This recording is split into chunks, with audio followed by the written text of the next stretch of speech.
Ambassador Zorax of the Galactic Concord massaged his three-eye ridges as he reviewed the agenda for the upcoming Peace Summit. The 7th Multi-Species Peace Summit was less than 14 rotation cycles away, and as always, there was one persistent diplomatic headache: Earth. "They are doing it again," Zorax grumbled to his assistant, Plix, who was busily organizing scheduled tablets on the other side of the chamber. "The humans have submitted their delegation roster, and guess what? No military representatives. Again." Plix's antenna twitched in what Zorax had come to recognize as amusement. "Are you truly surprised, Ambassador? Earth has never sent military personnel to any summit. It's disrespectful." Zorax slammed a tentacle down on his hovering desk, causing several holographic documents to flicker. "Every other species in the Concord brings their highest military officials. It's tradition. It's protocol. It's expected. Perhaps they simply prefer civilian diplomacy," Plix suggested, straightening a stack of neural transmitters. "Nonsense. They are hiding something." Zorax narrowed his central eye. 6 peace summits over 18 galactic standard years, and not once have they brought a single military representative. Not one. "The humans do have unusual customs," Plix offered diplomatically. "Unusual? Try suspicious. Very suspicious." Zorax pulled up Earth's delegation list and projected it into the air. "Look at this. Ambassador Taya Jackson, 3 civilian diplomatic aides, 2 cultural attaches, 1 xenobiologist, and a catering consultant." "What in the 7 moons is a catering consultant?" Plix approached the projection. "I believe they advise on food preparation suitable for interspecies consumption." "That's just it. They always bring these random specialists, but never military." Zorax's skin flushed a deep purple with frustration. "The Vraxian Empire brings their war supreme. The Zetulian Confederation sends their entire defense council. Even the pacifistic Lumerians bring their lone security officer. But humans? Nothing." Zorax paced around his office, his 6 legs clicking nervously on the polished floor. "Something isn't right, Plix.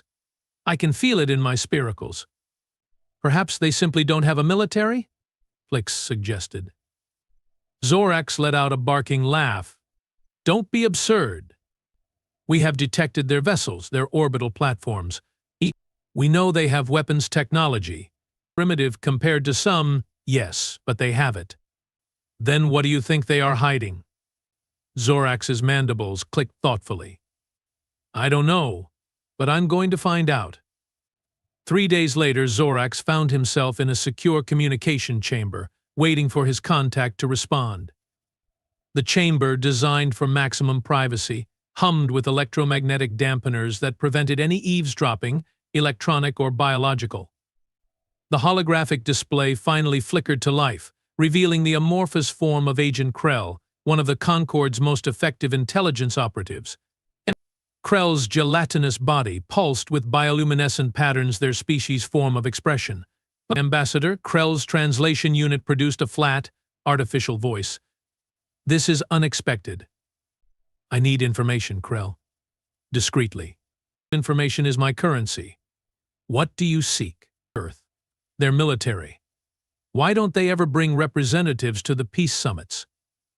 Krell's body rippled with what might have been surprise or amusement. It was hard to tell with their species.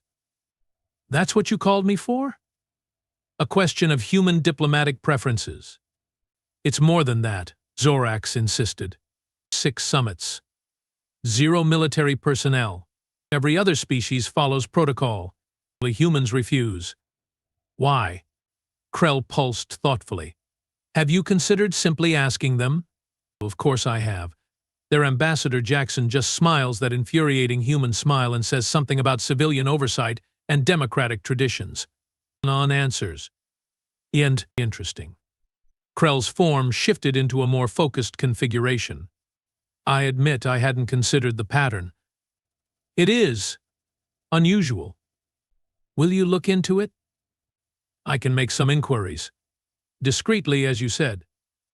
"But Ambassador, what exactly do you suspect?" Zorax lowered his voice. despite the security measures. I don't know. Superior weaponry they don't want us to know about? Some kind of biological enhancement? Or perhaps something more sinister. Whatever it is, they have been hiding it for 18 years. Or perhaps it's nothing at all, Krell suggested, their form undulating skeptically. Then why the secrecy? Why break with protocol that every other species follows without question? I will see what I can discover, Krell conceded. But it will take time and resources. You will have both. Just get me answers before the summit. 1 week later, Zorax was startled by an urgent communication alert. He was in his private quarters, reviewing preparations for the upcoming summit when his security system announced an emergency override. Accept, Zorax commanded, surprised. You had the clearance for such an override. The holographic display materialized to show Krell, their form pulsing with rapid, erratic patterns that Zorax had never seen before. You need to stop, Krell said without preamble. Stop what? Zorax asked, confused. Your investigation. Into Earth's military. Stop immediately. Why? What did you find? Krell's form compressed anxiously. Nothing. I found nothing. And that's the problem. I don't understand. Ambassador, I accessed all available intelligence on Earth's military structure. Public records, classified Concord files, intercepted communications, everything. And denned. There's nothing unusual. They have a military. It's divided into branches. Army, Navy, something called Marines, Air Force, Space Force. Standard hierarchy. Standard weapons. Nothing extraordinary. Zorax felt his mandibles twitch with irritation. Then why contact me with such urgency? Why tell me to stop investigating? Because Krell pulsed with what Zorax now recognized as fear. Someone is investigating me, investigating them. What? Who? I don't know. 3 of my secure data nodes were compromised. 2 field agents stopped reporting.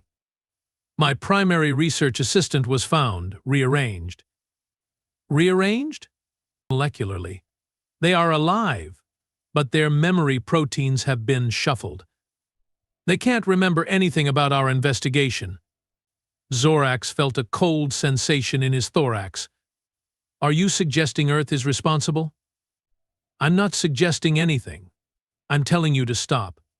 Whatever this is, it's not worth it. Krell's form trembled. This communication is already too long. Forget about the humans and their diplomatic quirks, Ambassador. These for both our sakes. The communication ended abruptly, leaving Zorax staring at empty space.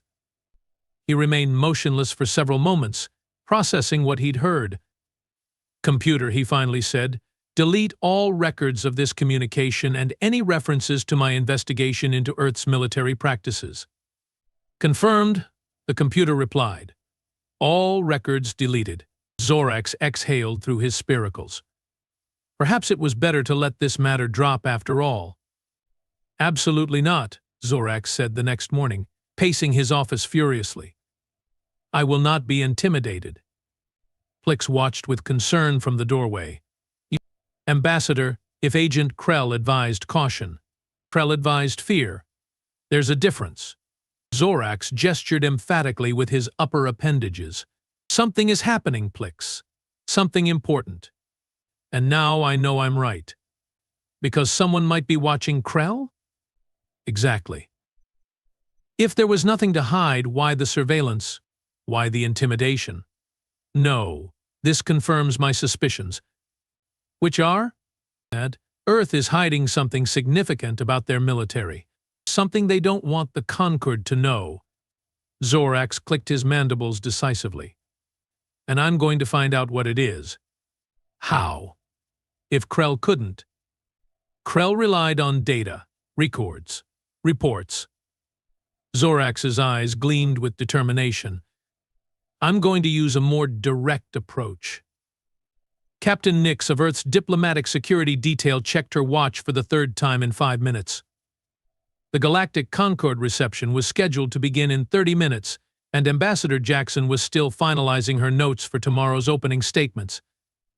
"Anything suspicious?" asked Lieutenant Riley, scanning the ornate reception hall of the Grand Stellar Hotel, where delegates from 27 species mingled, but forming ever-shifting patterns of color and sound. "Define suspicious," Nix replied dryly. "We have got beings that breathe methane, eat radiation, and communicate through color changes all in one room. Everything is suspicious by human standards." Riley grinned. "Fair point. But you know what I mean. Nothing out of the ordinary. Standard security protocols are in place. The Zetulians have positioned their guards at all exits, as usual. The Vraxians are doing their dominance displays near the buffet, and Ambassador Zorax of the Concord has been staring at us for the past 20 minutes. "Zorax? The summit organizer?" "The very same." Nix nodded subtly toward the far corner where the insectoid ambassador stood, his three eyes unmistakably focused in their direction. "Any idea why?" "Nope. But he's been asking questions about our delegation, specifically why we never bring military representatives." Riley raised an eyebrow. "That old issue again? I thought we settled that years ago." Apparently not to everyone's satisfaction. Nix straightened as she spotted Ambassador Jackson entering the hall. "Heads up. Boss is here. Keep an eye on Zorax. I don't like how interested he suddenly is in our protocols." Zorax watched the human security personnel from across the reception hall, noting their positioning, their alertness, their constant communication through discreet earpieces. They were professional, certainly. But military? He couldn't tell. Humans all looked so similar to his eyes, despite their varying colorations and sizes. "Ambassador Zorax, how delightful to see you again." The voice came from behind him, causing him to startle slightly before he composed himself and turned. "Ambassador Jackson," he greeted the human female. "The pleasure is mine."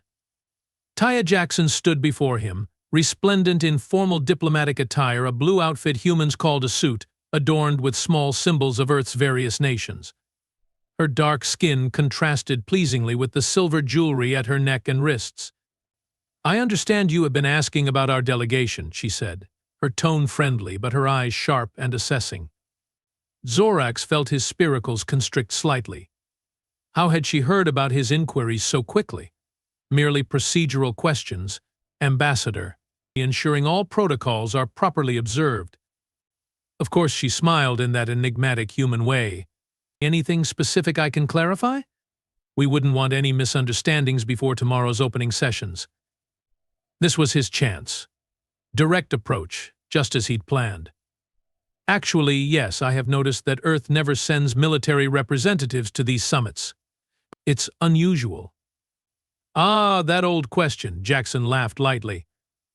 "I sometimes forget how unique Earth's approach seems to our galactic friends. It's quite simple, really.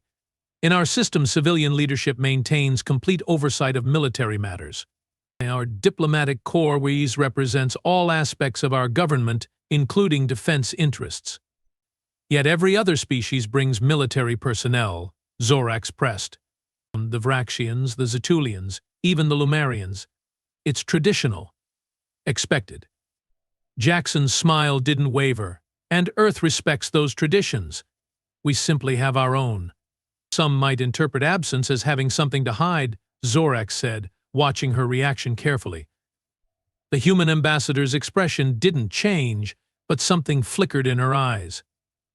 "That would be an unfortunate misinterpretation, Ambassador. Earth hides nothing.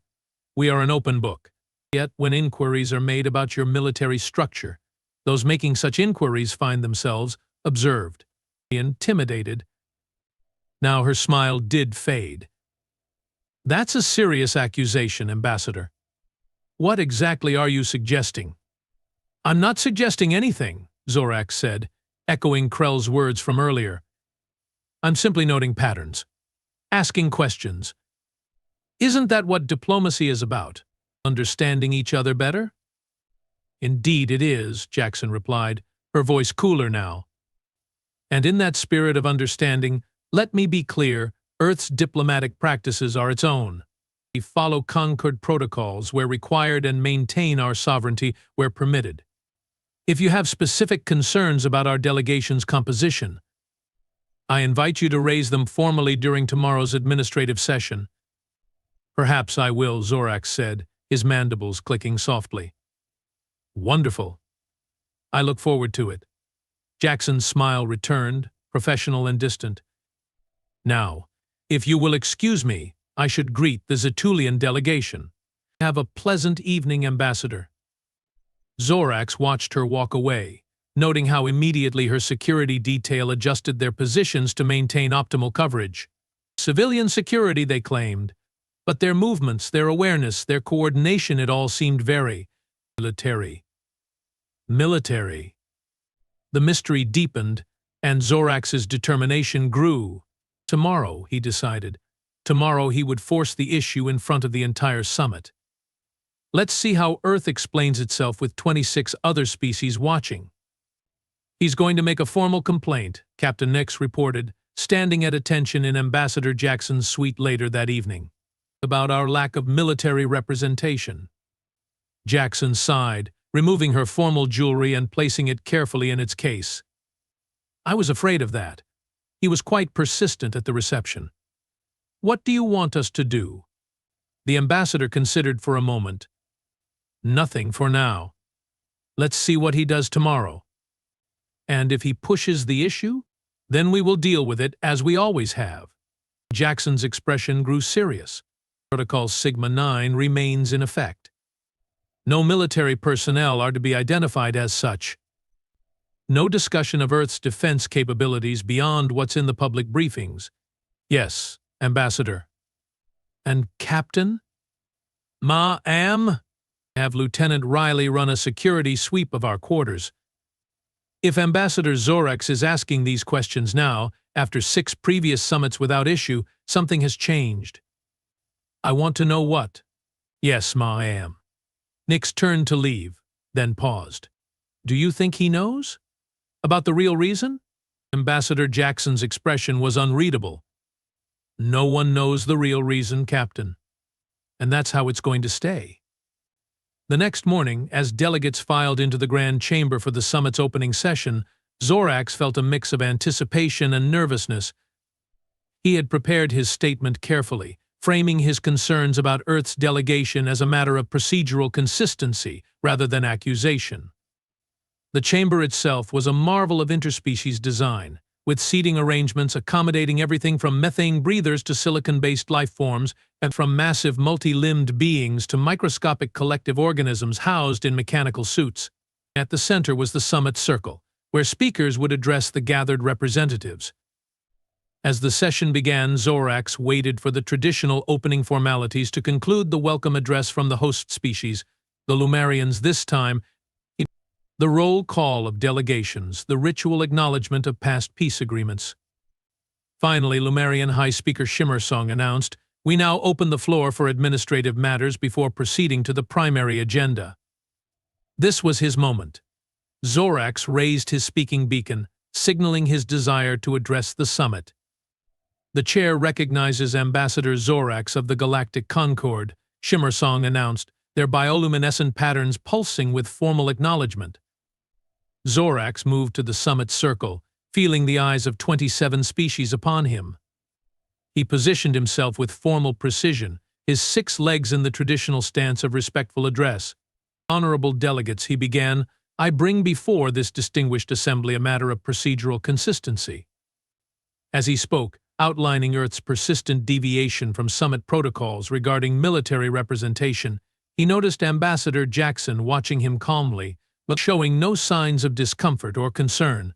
Her security detail, however, seemed more alert than usual. And so, Zorax concluded, I formally request that Earth explain this consistent deviation and either adjust their delegation composition to include military representation or provide a compelling reason for exemption from this long-standing protocol. A murmur ran through the assembly as Zorax returned to his position. Some delegates seemed surprised by the challenge, others intrigued. The Vraxian War Supreme actually let out a grunt of approval. High Speaker Shimmersong's colors shifted to a pattern indicating deliberation before they spoke. The summit acknowledges Ambassador Zorax's procedural question. Ambassador Jackson of Earth, do you wish to respond? All eyes turned to the human delegation. Ambassador Jackson rose gracefully and approached the summit circle. Honorable delegates, she began, her voice clear and confident. Earth thanks Ambassador Zorax for his attention to protocol and his diligence in maintaining the traditions of these important summits. She paused, her gaze sweeping the chamber.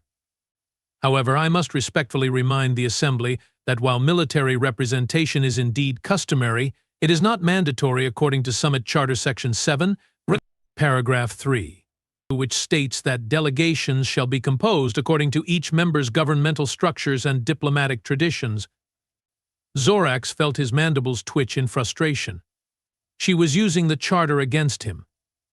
Earth's tradition, Jackson continued, places civilian oversight at the forefront of all diplomatic engagements, including those involving security matters. This is not secrecy. This is not evasion. This is simply our way. Another murmur ran through the Assembly, this one less certain. Several delegates appeared to be consulting their charter documents. If I may add, Jackson said, her tone shifting subtly, I find it curious that after 6 successful summits without issue, this matter is suddenly raised as a formal complaint. One might wonder what has prompted such scrutiny.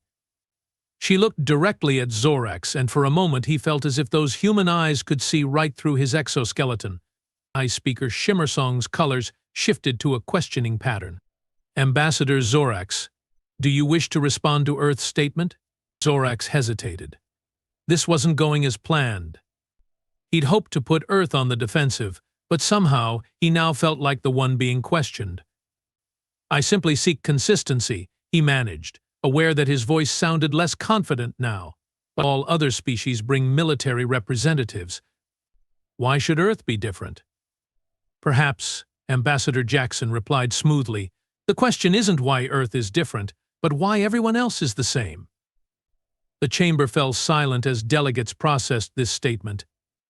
After all, Jackson continued into the silence, these are peace summits.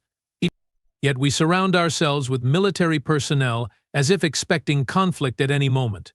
Earth chooses a different symbol, one of civilian leadership and diplomatic priority. Is that truly so threatening? Zorax felt the attention of the chamber shift from him to her, and he knew he was losing control of the situation. I withdraw my complaint, he said stiffly. Earth may continue its traditions. Thank you, Ambassador, Jackson replied with a gracious nod. Earth appreciates your understanding. As she returned to her seat, Zorax couldn't shake the feeling that something significant had just happened, something he didn't fully understand. The matter appeared settled, but the mystery remained. Why was Earth so adamant about keeping their military separate from these gatherings? What were they hiding? And most importantly, who was watching him now that he'd asked these questions publicly? Zorax couldn't sleep. The summit's opening day had concluded hours ago, but his mind kept replaying Ambassador Jackson's words. Perhaps the question isn't why Earth is different, but why everyone else is the same.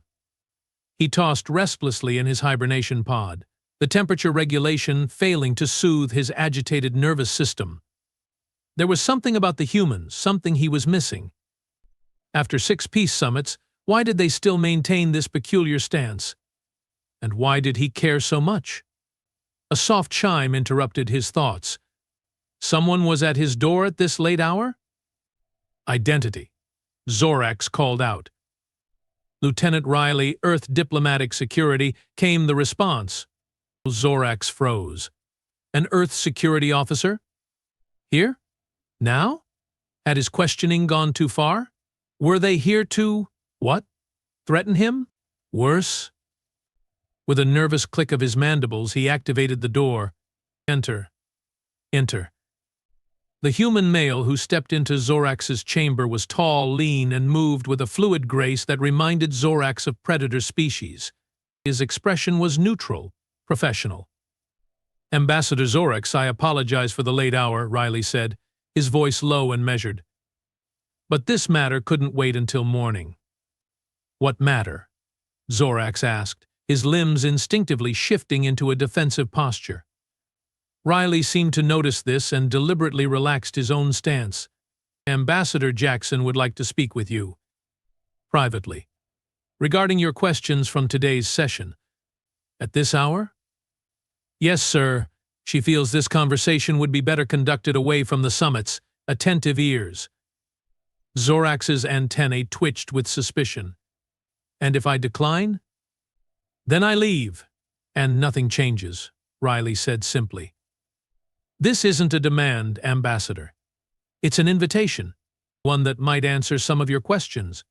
Curiosity warred with caution in Zorax's mind. This could be a trap, or it could be the revelation he'd been seeking. Give me a moment to prepare, he finally said. Riley nodded. Of course. I will wait outside. 5 minutes later, Zorax followed the human through the dimly lit corridors of the summit complex. Most delegates were in their rest cycles, leaving the halls eerily quiet. Riley moved with silent efficiency, occasionally pausing to check corners or wait for automated security patrols to pass. Your security measures seem quite thorough, Zorax observed, breaking the silence. Standard procedure, Riley replied without elaboration. For civilian security personnel. Zorax pressed. Riley glanced back, a small smile on his face. For anyone responsible for protecting diplomats, Ambassador. They reached a section of the complex Zorax recognized as the Earth delegation's assigned quarters. Riley led him to a small conference room rather than Ambassador Jackson's personal suite. The doors slid open silently, revealing Jackson seated at a round table, a data tablet before her. Captain Nix stood near the window, her posture alert but relaxed. Ambassador Zorax. Jackson greeted him, gesturing to a seat adapted for his species' physiology. Thank you for coming at this unusual hour. Your invitation was intriguing, Zorax replied, carefully settling his 6 limbs into the seat. Though I remain curious about its purpose. Jackson smiled. Directness. I appreciate that. She tapped the data tablet, activating a small device on the table. A soft hum filled the room, and the lights dimmed slightly. Privacy field, she explained. What we discuss now won't leave this room. Zorax felt his spiracles tighten with anticipation. So there is something to hide after all. Not hide, Ambassador. Protect. Jackson leaned forward. You have been asking about Earth's military absence at these summits. Persistently. Publicly. It's attracted attention. From whom? From everyone. Including some whose attention you don't want. Zorax's antennae stiffened. Is that a threat, Ambassador? No, she said firmly. It's a warning. And possibly an opportunity. For what? For understanding. Jackson exchanged glances with Captain Nix, who gave a subtle nod. You asked why Earth never brings military representatives to these summits. The official answer is what I gave today: civilian oversight, diplomatic tradition. That answer is true, but incomplete. I knew it, Zorax said, his mandibles clicking with vindication. The complete answer is more complicated, Jackson continued, and potentially dangerous to know and to tell. Yet you are willing to tell me now? Why? Because your public questioning has forced our hand. Jackson's expression grew serious. And because we have been monitoring your inquiries, Ambassador, your conversation with Agent Krell, your deleted files. Your persistence suggests a mind that won't be satisfied with partial truths. Zorax felt a chill run through his exoskeleton. They'd been watching him that closely? You are right that Earth is the only species that doesn't bring military personnel to these summits, Jackson said. But you are wrong about why that matters. Enlighten me. Jackson tapped her tablet again, and a holographic display appeared above the table, a rotating image of the summit complex. This facility houses representatives from 27 different species, each with their own security concerns, cultural sensitivities, and biological requirements. The image zoomed in, highlighting different sections. The Vraxians require additional security due to historical conflicts with the Zetulians. The Lumerians need specialized atmospheric controls. The Krith collective must be kept separate from the Volmari due to electromagnetic interference issues. These are basic diplomatic accommodations, Zorax said, uncertain where this was leading.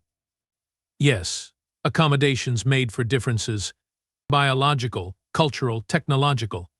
Jackson deactivated the display. Now tell me, Ambassador, what accommodations have ever been made for humans at these summits? The question caught Zorax off guard. None that I recall. Humans are adaptable.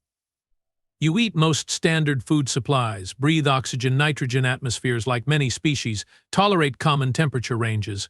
Exactly. We are seen as requiring no special treatment. Jackson's smile returned, but there was something different in it, now something almost predatory. And therein lies the answer to your question. I don't understand. Earth doesn't bring military representatives to peace summits, Ambassador Zorax, because if we did, there wouldn't be peace summits. Zorax stared at her, confusion evident in his posture. You suggest your military is so aggressive? Threatening? Captain Nix laughed, a sharp sound in the quiet room. No, Ambassador. She's saying the opposite. The truth, Jackson said, leaning back in her chair, is that humans are uniquely qualified for diplomacy in ways other species aren't. Ways that would become immediately apparent if we brought our military representatives. How so? Tell me, Ambassador, what's the primary function of military personnel at these summits? Zorax considered the question. To represent defense interests, to provide security expertise, to engage with other military officials on matters of shared concern. And what's the secondary function? Jackson pressed. The unspoken one? I'm not sure what you mean. Posturing, Riley interjected from his position by the door. Size comparison. Threat assessment. Precisely, Jackson nodded. Every delegation brings their military not just for practical purposes, but for psychological ones. To show strength. To establish position in the unspoken hierarchy of the summit. That's natural, Zorax argued. All species engage in some form of status signaling. All species except humans, Jackson corrected. At least, not in the way you think. She tapped the tablet again, and a new holographic image appeared, complex neural scans of various species, labeled with their names. These are standard neurological profiles of the dominant species in the Concord, including humans. Zorax leaned forward, studying the intricate patterns. His scientific training allowed him to recognize certain similarities and differences, but nothing immediately significant stood out. Now, Jackson said, let me show you these same scans when the subjects are presented with potential threats. The images shifted, and now Zorax could see dramatic changes in the neural activity patterns, areas lighting up, others dimming, complex cascades of responses. Notice anything? Jackson asked. Zorax studied the images carefully, then jolted with sudden understanding. The human pattern, it's almost identical to the threat assessment patterns of the Vraxians, the Zetulians, and the Goral. And those three species are? Jackson prompted. The Concord's most aggressive military powers, Zorax replied automatically. But that doesn't make sense. Humans are not particularly aggressive by galactic standards. Your conflicts are mostly internal, your space presence minimal compared to the major powers. That's because we have learned to control it, Captain Nix said quietly. To channel it. Jackson nodded. Human neural architecture evolved for threat assessment, pattern recognition, and strategic response at a level matched only by the apex predator species of the Concord. But unlike them, we developed in isolation, forced to turn those capabilities inward as often as outward. I still don't see why this prevents military representation, Zorax said, though a suspicion was beginning to form. Because, Jackson said, human military personnel are trained specifically to enhance these natural capabilities. Their threat assessment metrics are off the charts by Concord standards. Put simply, Ambassador, they notice everything. Everything? Weaknesses, vulnerabilities, strategic advantages, tactical opportunities. Jackson's expression grew solemn. A human military officer in a room with the war supreme of the Vraxian Empire would automatically catalog 17 different ways to incapacitate them, not out of aggression, but out of instinct. Hardwired evolutionary response, training. EAD. And this would be visible? Zorax asked, skeptical. To other military personnel? Absolutely. Riley stepped forward. Military leaders are trained to read such assessments in others. But the Vraxian War Supreme would sense the human's analysis, misinterpret it as aggressive intent, and respond accordingly. Cascading threat escalation, Jackson concluded. Within hours, the peace summit would transform into a strategic standoff. Zorax's antennae twitched rapidly as he processed this information. This seems exaggerated. Surely your military can suppress such instincts in diplomatic settings? We could send officers with minimal training, Jackson acknowledged. But that would defeat the purpose of sending our best representatives. And if we did send our best, she trailed off, letting the implication hang in the air. There's a bigger problem, Captain Nix added. Most species' military officers exchange some form of respect ritual at these summits. For the Vraxians, it's their dominance display. For the Zetulians, their honor guard demonstration. Standard protocol, Zorax agreed. And what would happen, Nix asked, if these displays were met not with the expected deference, but with a human military officer's instinctive strategic analysis? With our capability to immediately identify the critical vulnerabilities in each display. Zorax finally understood. They would see it as a counter-challenge, as disrespect. Worse, Jackson said, they would see it as a threat. Because to an apex predator species, knowledge of vulnerability is power. And shared power is a threat to dominance. Silence fell over the room as Zorax absorbed the implications. This is why you maintain the civilian oversight explanation. It's diplomatically convenient, Jackson admitted. And technically true. But the deeper truth is that Earth's absence of military representation isn't a sign of weakness or secrecy. It's an accommodation we make for everyone else's benefit. A peace summit with human military present wouldn't be peaceful, Riley said bluntly. So instead, Jackson continued, we send diplomats with specialized training in cross-species communication, cultural attaches who understand the nuances of interspecies protocol, security personnel who are taught to protect, not assess for weakness. And this has been the case for all 6 summits?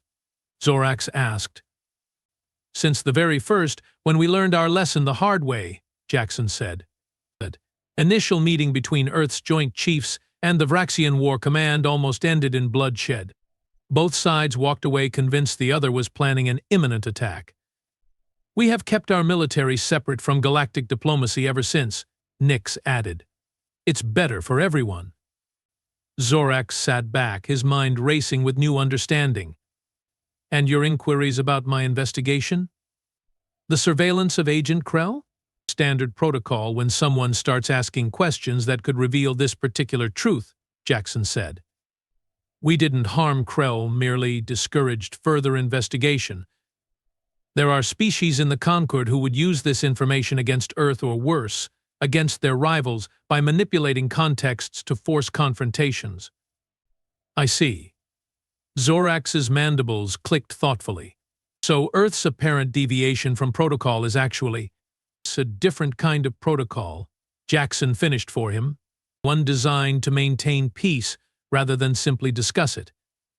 This is not what I expected, Zorax admitted. The truth rarely is, Jackson smiled. Now you understand why this conversation needed privacy.